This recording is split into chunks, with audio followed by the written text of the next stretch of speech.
বিধানসভাৰ মজিয়াত মাজে মাজে সিৰিয়াস আৰু মাজে মাজে খুহুতীয়া কথাৰে অখিল গগৈ ডাঙৰীয়াই যি 5টা বছৰ অতিক্ৰম কৰিলে আপোনাকো মই অভিনন্দন জনাইছো। যোৱাকালি এটা মই ইণ্টাৰভিউত কৈছো যে অখিল গগৈ ডাঙৰীয়াই যদি মেচিউৰ্ড হ'ব পাৰে তেতিয়া অসমৰ ৰাজনীতিত বহু দিনলৈ তেওঁ ৰাজনীতি কৰিব পাৰিব।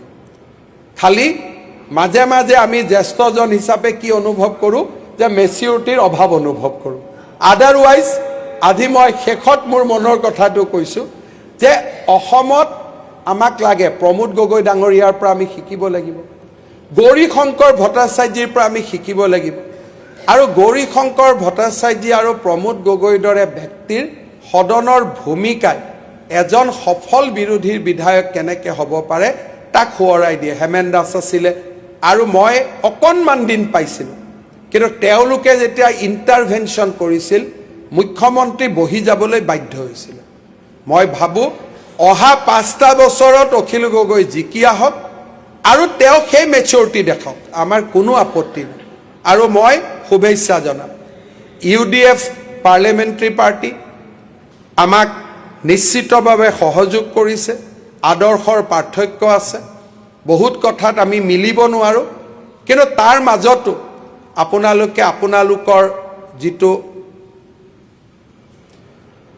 সমৰ্থক তেওঁলোকৰ কাৰণে আপোনালোকে সাহসেৰে যুঁজ দিছে, আপোনালোকক ধন্যবাদ জনাইছোঁ। আমাৰ ৰাস্তা বেলেগ, কিন্তু ৰাস্তা বেলেগ হোৱাৰ মাজতো আপোনালোকে যি ধৰণে বিধানসভাত ভূমিকা পালন কৰিলে ৰাস্তা বেলেগ, ডেফিনেটলি আপোনালোকে আপোনালোকৰ খুব সুন্দৰ ভূমিকা পালন কৰিছে, মই অভিনন্দন জনাম। মনোৰঞ্জন তালুকদাৰ ডাঙৰীয়া তেখেতৰ মেচিউৰিটি দি যিমানখিনি বিধানসভা গাইড কৰিছে নিশ্চিতভাৱে ধন্যবাদ জনাম।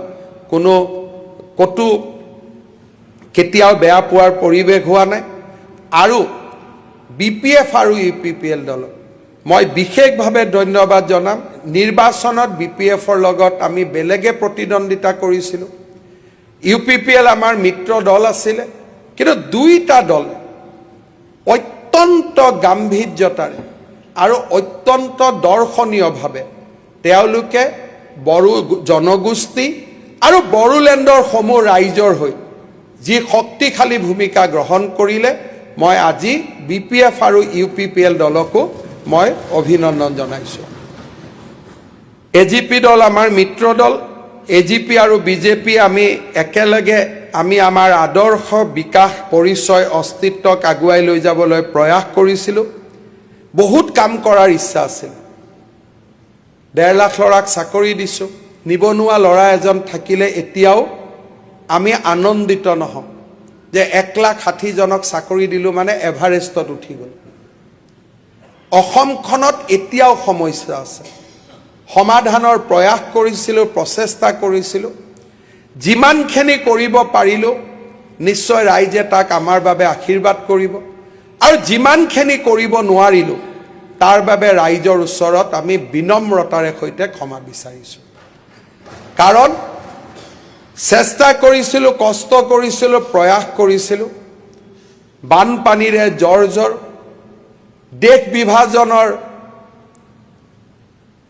যি অৰ্থনৈতিক প্ৰভাৱ, সেই প্ৰভাৱেৰে প্ৰভাৱিত 50ৰ ভূমিকম্প, 78ৰ অসম আন্দোলন আৰু সশস্ত্ৰ সংগ্ৰামে আমাৰ মাতৃৰ মেৰুদণ্ডডাল ভাঙি থৈ গৈছিল। সেই মাতৃজনীক আজি আমি আকৌ এজনী যৌৱনেৰে পৰিপূৰ্ণ, যি ধৰণে আমি মা দুৰ্গাক দেখা পাওঁ তেনেকৈ মা অসমীক আমি নতুন ৰূপত লৈ আহিবলৈ প্ৰচেষ্টা কৰিছোঁ। মা ভাৰতীক আমি এক নতুন ৰূপলৈ লৈ অহাৰ প্ৰচেষ্টা কৰিছিলোঁ।